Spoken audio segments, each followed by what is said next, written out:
Welcome to Salim समी channel. मैं हूं आपका एस्ट्रोलॉजर सलीम समी।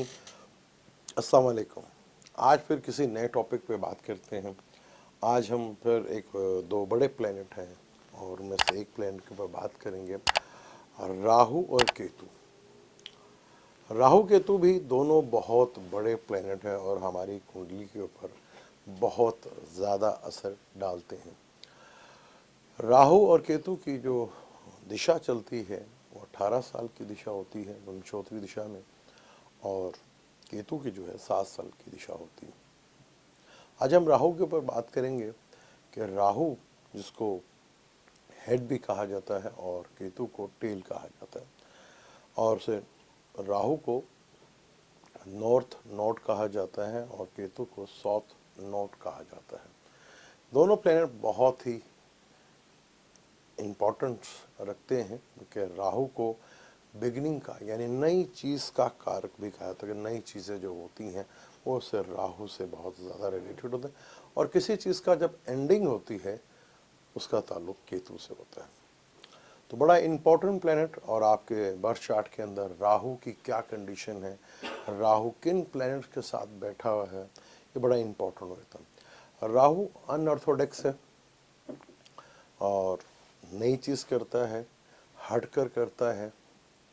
और आप देखेंगे राहु काफ़ी ज़हीन प्लैनेट, जहाँ मरकरी और जुपिटर को बहुत इंटेलिजेंट प्लैनेट कहा जाता है, वहाँ राहु को भी बहुत ज़्यादा इंटेलिजेंट प्लैनेट कहा जाता है। राहु केतु जहाँ बैठे हों और किसी प्लैनेट के साथ बैठे हों तो उसका असर बहुत ज़्यादा मिलता है।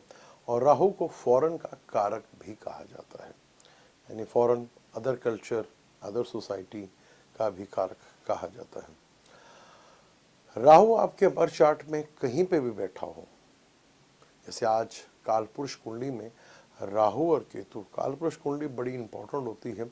आज जो है राहु जो है वो एरिस में बैठा हुआ और केतु जो है वो बैठा हुआ है लिब्रा में, यानी कि ज़िंदगी की, दुनिया की कोई नई शुरुआत होगी।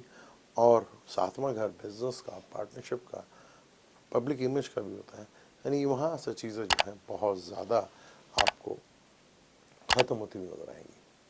आप देख रहे हैं कि मार्केट के हालात क्या हैं, खाली पाकिस्तान में नहीं दुनिया भर में जो इस वक्त हालात चल रहे हैं वो बड़ी ही प्रॉब्लमेटिक है, क्योंकि 3, 7, 11 को बहुत ज़्यादा अहमियत इन तीनों को काम त्रिकोण कहा गया है, यानी ट्रेडिंग से रिलेटेड प्लैनेट जो है कहा गया। राहु जो है एयर का कारक भी माना जाता है। राहु आपके बर्थ चार्ट में कहीं पे भी बैठा हो, पर्सनल किसी का अगर एरिस में बैठा है, किसी का टॉरस में बैठा है, किसी का जमनाई में, कैंसर में, कहीं पे भी बैठा हो, अगर राहु वहाँ दोबारा आता है तो आपकी ज़िंदगी में कोई ना कोई बड़ा इवेंट ज़रूर होता है। और ख़ास तौर पर जब जहाँ आपका राहु बैठा हो उससे वो ट्राइंग में चला जाए तो फिर आपकी ज़िंदगी में एक बहुत बड़ा बदलाव देखने को मिलता है। फ़र्ज़ कर लें अगर वीनस बैठा हुआ है तो अक्सर आप देखेंगे एक फाइनेंशियली मैटर्स का बूम आना शुरू होता है, फाइनेंशियली मैटर्स बहुत अच्छे होना शुरू हो जाते हैं। और वो बाज़ दफ़ा आप कुंडली में देखते रहते यार वो कौन सा योग था या वो कौन सी दिशा थी, उसमें सबसे बड़ा रोल के राहु जहाँ आपके बैठा है उससे ट्राइंग में अगर वो आ जाए तो वो ये करता है। वो कोई भी प्लैनेट्स बैठा हो उसी किस्म के वो हालात, अगर मार्स होगा तो डेफिनेट लड़ाई झगड़े, एक्सीडेंट्स और कॉन्फ्लिक्ट पैदा होना वो होगा। और एक वो लंबे अरसे तक 5-6 साल तक जो है वो ज़रूर रहता है, जिसकी वजह से प्रॉब्लम जो है वो आप देखने को आपको मिलती है। ये बड़ा इम्पोर्टेंट होता है कि राहु को आप कभी भी देखिएगा, जहाँ पे भी आपका राहु बैठा हुआ है, जहाँ उससे वो अगले 4-5, क्योंकि एक घर में राहु 1.5 साल रहता है, तो जहाँ आपका राहु बैठा है तो उसको ट्राइंग में आने के लिए उसको 3 से 4 साल या 5 साल का टाइम लगता है। तो वो वहाँ पर कोई बड़ा रिजल्ट और बड़ी चीज़ जो है वो आपको देखने को मिलती है। फ़र्क है सेटर्न बैठा हुआ है तो आपको जॉब से रिलेटेड, कैरियर से रिलेटेड चीज़ों में बहुत ज़्यादा इम्प्रूवमेंट देखने को मिलती है। हालांकि राहु सन के साथ बैठा तब भी आपको गवर्नमेंट जॉब जो है ज़रूर देता है, लेकिन अगर कोई और प्लैनेट्स बैठे हो या नहस देख रहा हो तो जॉब जाने के भी बहुत ज़्यादा चांसेस बन जाते हैं। तो राहु एक बहुत बड़ी मिस्ट्री है, और राहु जिधर बैठा होता है वहाँ पे कोई ना कोई प्लेनेट बैठा हो तो उसके असरात आपकी ज़िंदगी में बड़े लंबे अरसे तक आपको मिलते हैं। अगर फ़र्ज़ करें कि कोई राहु नहीं भी बैठा हो, वहाँ पर कोई राहु के साथ बैठा हो, तो जिस घर में राहु बैठा हुआ है उसका प्लेनेट, उस प्लेनेट का ज़ोडिक घर का जो मालिक है उसका, उसको देखें, वो जब राहु से गुजरेगा, जब यह राहु से वो ट्राइंग में आएगा तो आपकी ज़िंदगी में बहुत बड़े असर डालेंगे। क्योंकि राहु जो है उसको अगला शेडो भी कहा जाता है और केतु को पिछला शेडो भी कहा जाता है। तो राहु अगर सैटर्न के साथ मिल जाए तो आपके कैरियर में फॉरेन एलिमेंट्स ज़रूर आता है और आप किसी अदर कल्चर जगह पे, किसी डिफरेंट कल्चर की जगह पे काम ज़रूर करते हैं, जाकर चीज़ों को बेहतर करते हैं। अगर वहीं जुपिटर हो तो आपकी ज़िंदगी में काफ़ी कुछ खुशहाली और काफ़ी बदलाव जो है आपको देखने को मिलता है। आपका विजडम जो है वो बड़े लेवल्स का आपको देखने को मिलता है। और राहु जिस कुंडली में बैठता है, जिस घर में बैठता है, वहाँ ट्राइंग की जो है वो बहुत ज़्यादा अहमियत बढ़ जाती है। क्योंकि राहु जिधर भी जाएगा वहाँ आप नई से नई चीज़ करेंगे और केतु जिधर बिल्कुल ऑपोजिट होगा तो वहाँ आपको हमेशा जो है एंडिंग चीज़ें जो हैं ख़त्म होती नजर आएंगी और राहु जो है वो नई चीज़ों का शुरुआत करता है। अब यहाँ पर आपके बर्थ चार्ट में राहु कहाँ पे है?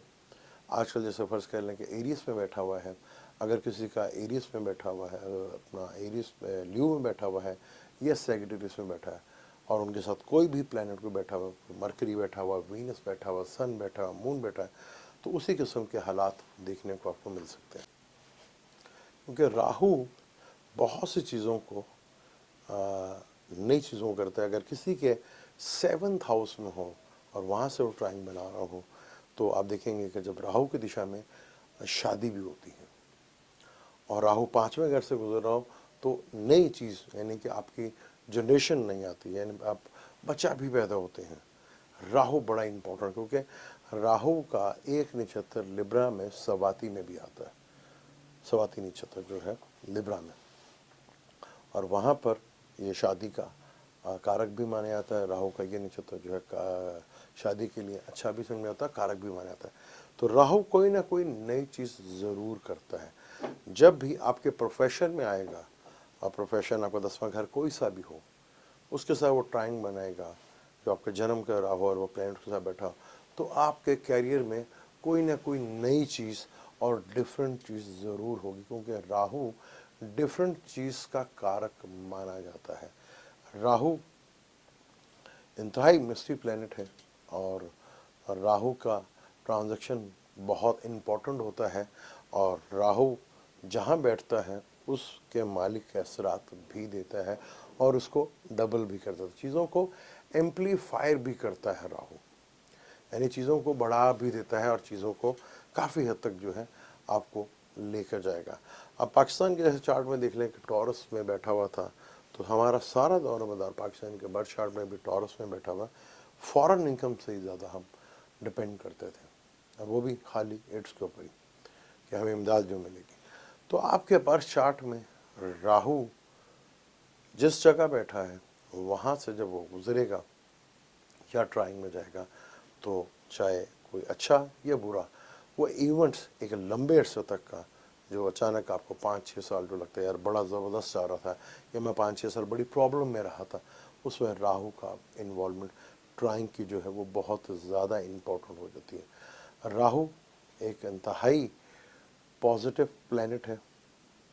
अगर ये पॉजिटिव हो तो आपको बहुत ज़्यादा चीज़ों में बेहतरी लेकर आता है, और अगर ये बिगड़ा हो, नहस के साथ बैठा हो, तो ये प्रॉब्लम भी देता है। अब राहु को पॉजिटिव तो खैर मुँह से निकल गया मेरे, राहु को पॉजिटिव भी होता है। राहु के दौर में कई लोग जो हैं बहुत अच्छा टाइम गुजार के भी आते हैं। डिपेंड करता है कि राहु जहाँ बैठता है उसका मालिक स्ट्रॉन्ग है कि नहीं, और 7 प्लैनेट की अगर नज़र पड़ रही हो तो राहु के साथ बड़े पॉजिटिव भी देखने को मिलते हैं। ये वो 2 प्लैनेट्स हैं जिनको शैडो प्लैनेट तो कहा जाता है, लेकिन दुनिया में जब भी कोई नई चीज़ होती है उसमें राहु का बहुत बड़ा हाथ होता है।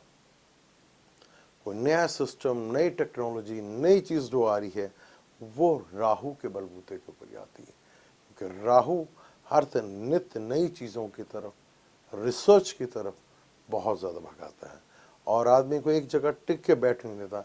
और राहु की दिशा अगर अच्छी हो तो इस विषय में बंदे बहुत ज़्यादा कामयाबी होते हैं। और राहु की दिशा किसी की अगर राहु बर्थ चार्ट में अच्छा बैठा हो, उसका जहाँ बैठा उसका रूलर भी अच्छा बैठा हो और पॉजिटिव प्लैनेट के भी असरात पड़ रहे हो तो बहुत ज़्यादा इसके असरात जो हैं वो अच्छे देखने को मिलते हैं। राहु सन की दिशा में गवर्नमेंट जॉब भी लगती है, पर कोई नेगेटिव प्लैनेट्स ना देखे तो ज़्यादा बेहतर होता है, क्योंकि राहु ने हमेशा आपके ज़िंदगी में कुछ नई चीज़ करनी है, वो नई चीज़ करेगा, कोई नई चीज़ लेकर आएगा। राहु जहाँ बैठा होता है आदमी का इंटरेस्ट उधर ज़्यादा डेवलप होना शुरू हो जाता है। वो जिस घर में बैठे तो उसी जगह पे उसका इंटरेस्ट जो है वो डेवलप होना शुरू होता है। जहाँ केतु बैठता है उस जगह से आदमी थोड़ा सा डिटैच, यानी कि वहाँ से थोड़ा उसके इंटरेस्ट जो है वो कम होना शुरू हो जाता है। तो राहु आपका बाय बर्थ कहीं भी बैठा हो और वो वहाँ से गुजरे 18 साल के बाद गुजरता है और वहाँ से दोबारा जब वो गुजरे और ड्राइंग में आ जाए तो ज़िंदगी में बहुत बड़े बदलाव होंगे।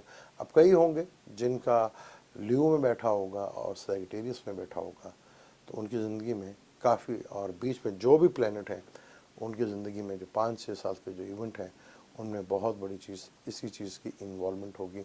और जहाँ वो अगर वीनस है तो पैसों का बहुत अच्छा फ्लो रहा होगा, जुपिटर है तो कैरियर का, एजुकेशन है, मरकरी है तो एजुकेशन से रिलेटेड, बिजनेस से रिलेटेड और मीडिया से रिलेटेड और कम्युनिकेशन से रिलेटेड बड़ी चीज़ें होंगी। और अगर केतु है या मार्स है तो ज़िंदगी में बहुत सी चीज़ें ख़त्म भी होंगी और एक्सीडेंट्स, लड़ाई झगड़े, लिटिगेशंस जो है वो भी बहुत ज़्यादा देखने को मिलते हैं, क्योंकि राहु का दूसरा काम है चीज़ों को एम्पलीफायर करना, चीज़ों को बढ़ा देना। जैसे जुपिटर चीज़ों को फैला देता है, इसी तरह जो अपना राहु भी है ये भी चीज़ों को एम्पलीफायर करता है। और राहु इस वक्त जो है एरिस में बैठा हुआ है और केतु इस वक्त लिब्रा में बैठा है।